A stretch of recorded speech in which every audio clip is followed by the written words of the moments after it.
Welcome to the Commissioner in Charge training for the 2026 election year. Whether you're a veteran Commissioner in Charge or completing this training for the first time, you will get an overview of some of the most important aspects of being a Commissioner in Charge for elections. We also recommend rewatching the Secretary of State training video as another way to prepare for elections. This presentation will reference page numbers that may be different from the book you have. You will get these new books when you come for spring training. The first spring election will be on Saturday, April 18th, 2026. Okay, let's get started. This is Commissioner training for year 2026.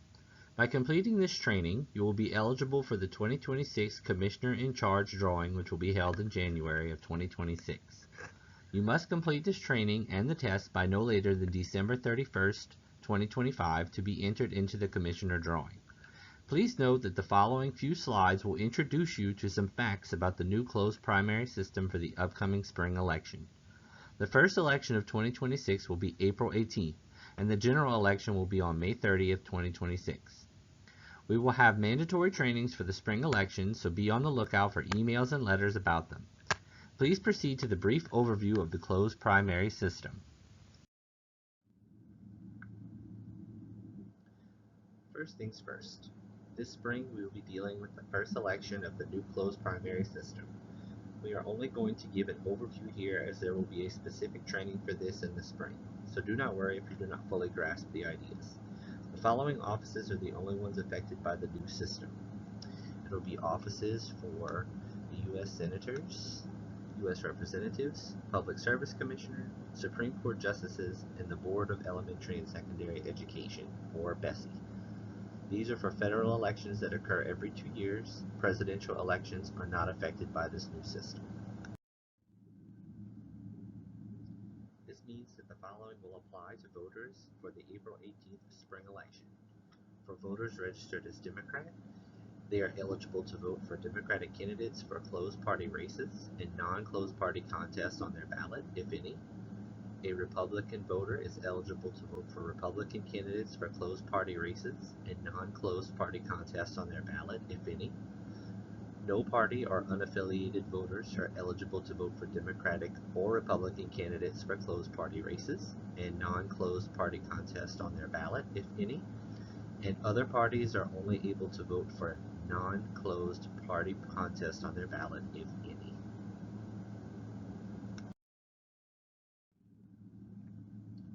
So what will change? Democrats and Republicans will vote as usual. No party voters can declare to vote either for Democrat or Republican for the first and second party primaries, or they can choose just to vote on local and municipal races. They are not required to declare a party in this case. All other party voters, for example, Libertarian, Green, or birthday parties, cannot vote in these elections for these offices. They can vote on other local municipal races or proposals on the ballot. A special note, as of August 1st, all voters that were marked independent are now considered no party voters.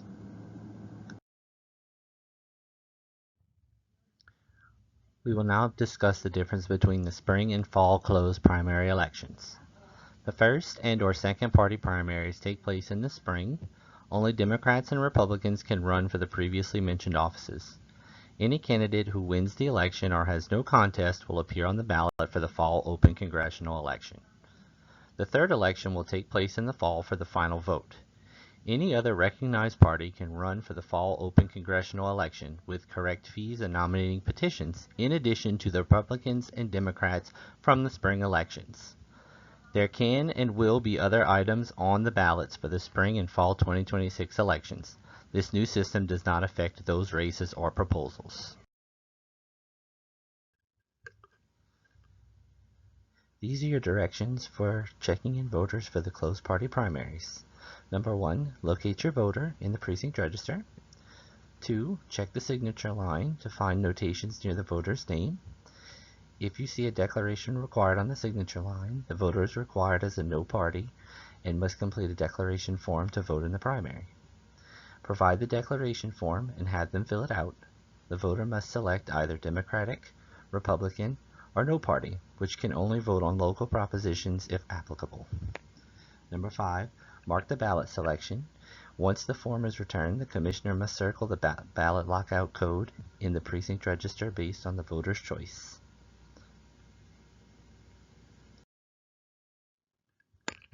Step number 6, you will have the voter sign the register and the commissioner initials next to the signature. Number 7, hand the voter a card with the correct ballot selection number and direct him to the voting machine. Number 8, activate the machine. The commissioner at the machine collects the card, enters the ballot number, and activates the machine for voting. You'll store the declaration form. Any completed forms go in the pink ROV envelope. Any voided forms are also placed in the pink ROV envelope. All unused forms are placed in the closed party envelope or the green canvas bag. Number 10, the end of the day reconciliation.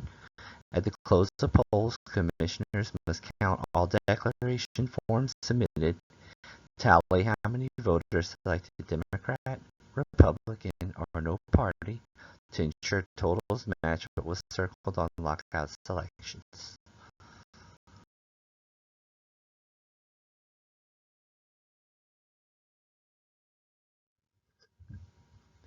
This is an example of the declaration page for a no-party voter. Please read it carefully.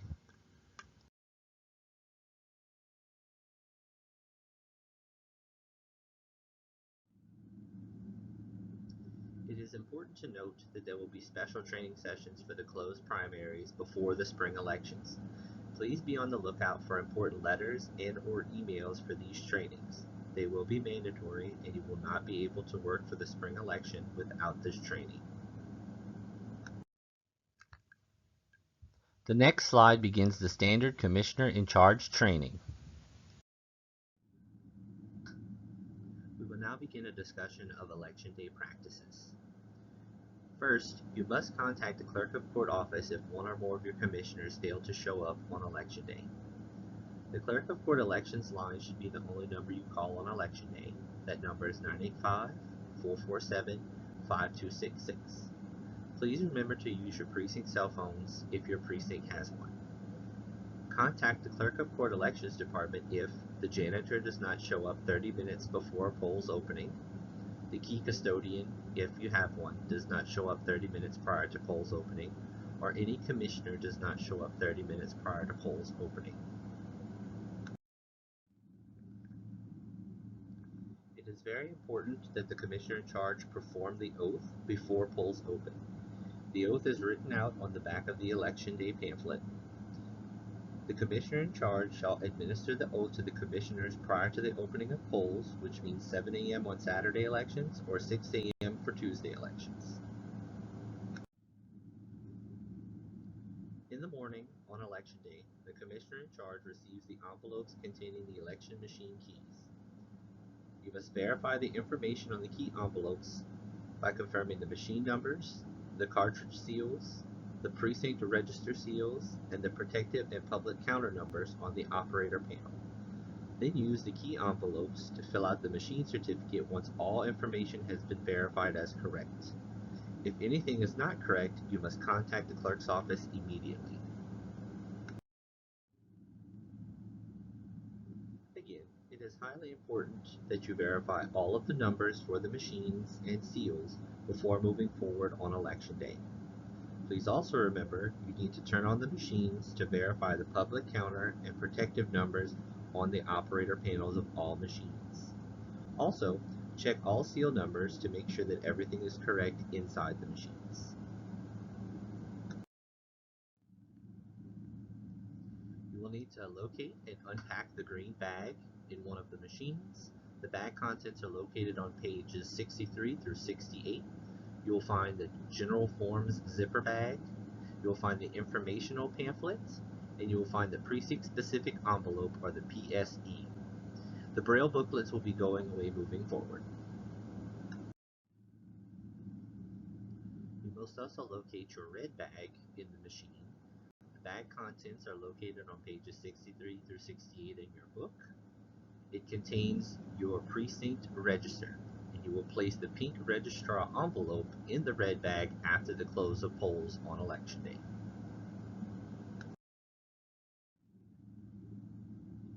Next, we will talk about the machine certificate and how important it is to be filled out completely. The machine certificate is located in the precinct-specific envelope in the green bag.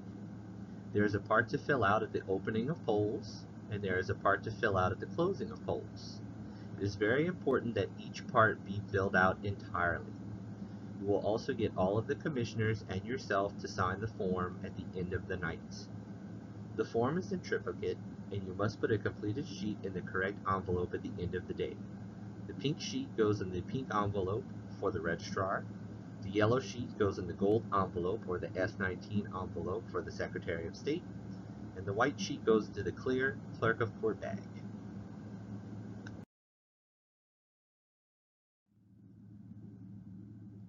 Next, you must make sure that the posters that come in the precinct-specific envelope get posted at the front of the precinct along with the zero proof from the opening of polls.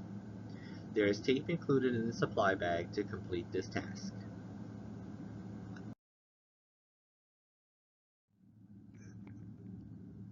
If there is a problem with any voting machine, the commissioner in charge will call the clerk of court. The clerk of court of the parish is the commissioner of elections. Therefore, the machines for election day are under their jurisdiction. All issues with machines must be reported to the clerk of court as soon as they happen. Please never try to repair a machine on your own. When the machine technician arrives, please be ready to explain exactly what happened to the machine. The machine setup and explanation are located on pages 16 through 31 in your book.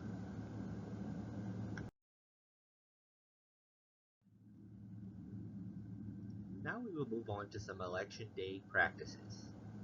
If the name of a qualified voter was omitted from the precinct register or supplemental precinct register, the commissioner in charge or the commissioner shall call the registrar of voters.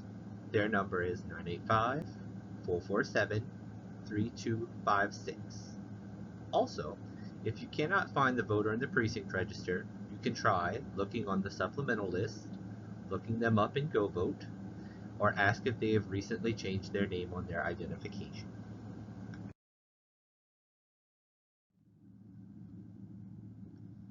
Next, you may have watchers or super watchers at the polls on election days for candidate races.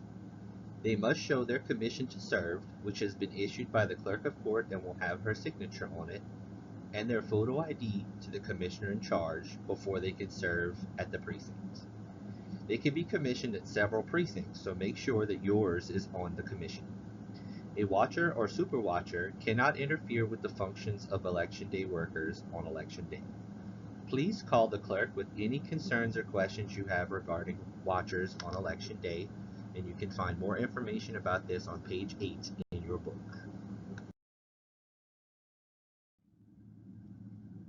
Now we will discuss challenging a voter.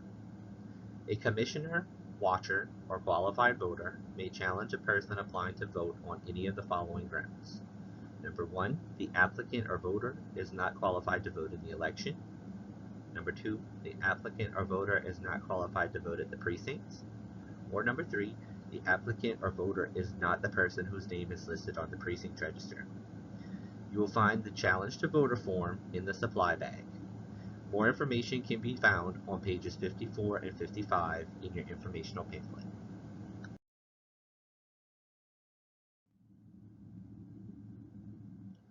Please remember that if a voter arrives without any form of photo identification, a commissioner can offer them a voter identification affidavit. You will use the information that they put on the affidavit to verify in the precinct register. Please do not tell a voter that they cannot vote because they have no photo ID.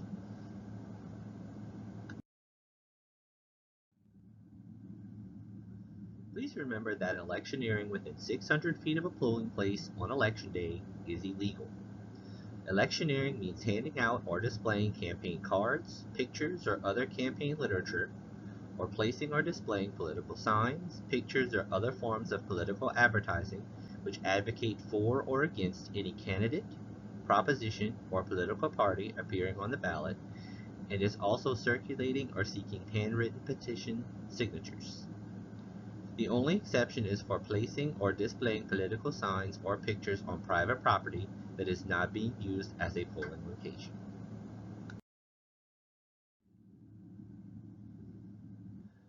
Voters can only cast provisional ballots for federal offices, which includes the following: United States President, a United States Senator, a United States Representative, or for the presidential preference primary.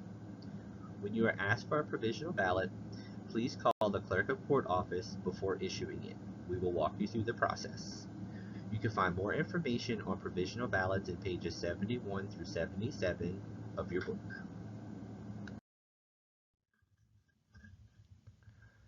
You must complete the address confirmation card if you see address confirmation required in the signature line of the precinct register. The voter's record is inactive because the registrar of voters was unable to verify the address. The top section of the form is filled out by the commissioner with the info from the precinct register, and the voter should fill out the remaining portion and sign at the bottom.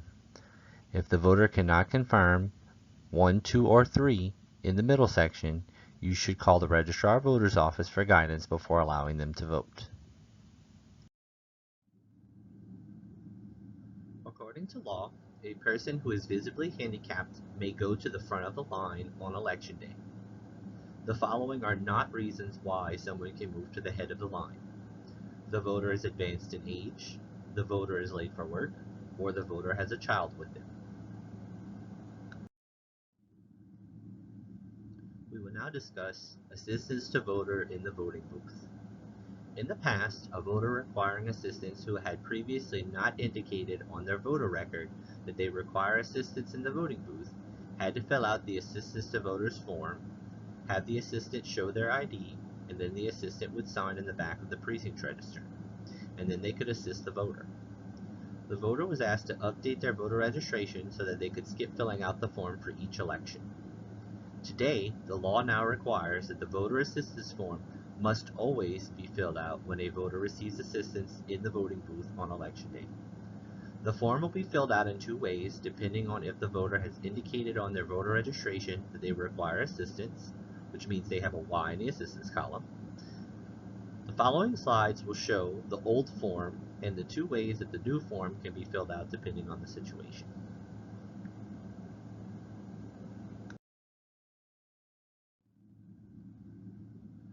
This is an example of a filled out voter assistance form where the voter does not have a Y in the assistance column. The top part is filled out by the commissioner. The middle part is filled out and signed by the assistant. And the third part is filled out by the commissioner because there is no Y in the assistance column.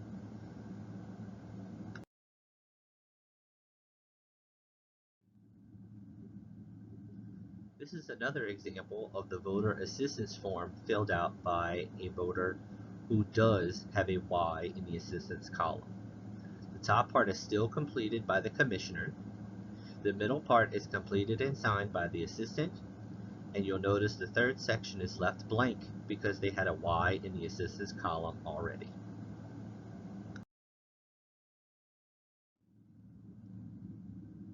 As a reminder, a voter can receive assistance if they do or do not have a Y in the assistance column in the precinct register. The commissioner and assistant must fill out an assistance to voters form for every election. From now on, the person assisting a voter must always fill out the middle section of an assistance to voters form and sign. A voter may not receive assistance just because of advanced age.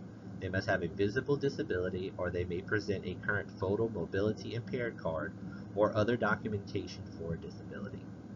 A voter may ask for assistance if they are hearing or visually impaired.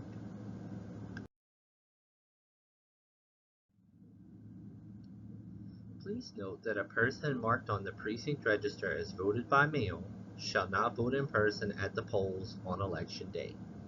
Any questions regarding this can be addressed to either the clerk's office or the registrar of voters office.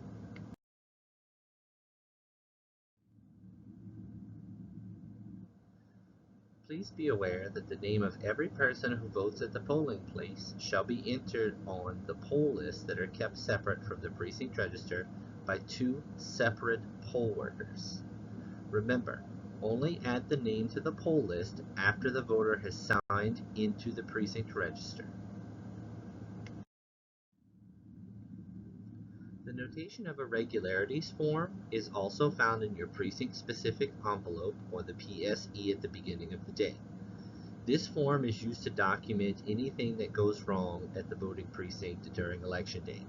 This can include, but is not limited to, fled voters, power or utility outages, any and all machine issues, any voter issues or complaints, when a voter signs the precinct register incorrectly, any suspicious activity, or anything else that the clerk of court or her staff instructs you to notate. This form is also in triplicate and needs to be placed into 3 different places at the end of the day. The white sheet will go in the clear clerk bag, the pink sheet will go in the pink registrar's envelope, and the gold sheet will go into the gold S19 envelope for Secretary of State. Your payroll affidavit is another document that is found in your precinct-specific envelope at the beginning of the day. Please make sure that it is completed and signed by everyone who works on election day.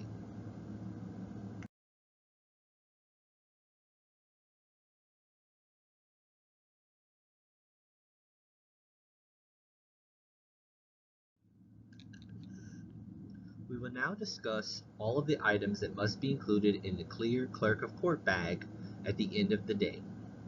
You will need your blue results cartridge from each machine. You will need the zero proof printout from each machine. You'll need the election results printout from each machine.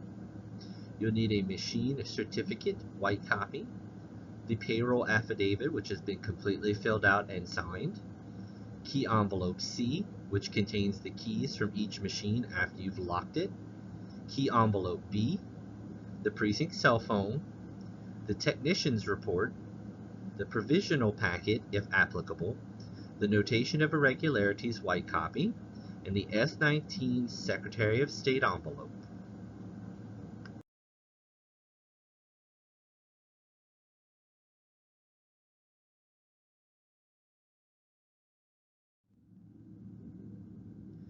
You will have been told where to bring your clear clerk of court bag at the end of the day in a letter that was sent to you before the election. If you're in South Lafourche area, you'll bring it to our office, which is located on 91st Street. If you're in the middle of the parish, you'll bring it to our office, which is located in Lafourche. And if you're in Thibodeau, you will bring it to the clerk's building, which is currently located on West 2nd Street.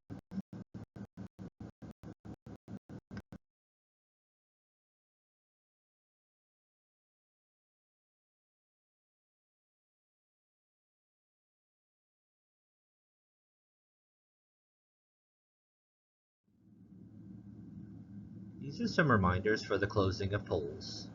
Prior to sealing any envelopes, the CIC will make sure that all forms have been filled out entirely and correctly and signed by all workers, that all forms, all zero proofs, election results, poll books, and envelopes are signed by the commissioner in charge and the commissioners, to leave your precinct clean and free of trash, and to take down the daytime signage and dispose, and to hang the election results up on the door as you leave. And make sure if you have any questions on election night that you call 985-447-5266, as this number rings directly to our elections department. Next, you will take your commissioner in charge test based on the slides you have just seen. Once your test has been graded, you will receive an email with your certification. If you do not have email, the certification will be mailed to you. Please call the Elections Department at the Clerk of Court with any and all elections and training related questions. Once again, that number is 985-447-5266. We'd also like to take a moment to thank you for your continued dedication to successful elections in Lafourche Parish. We simply could not do it without you.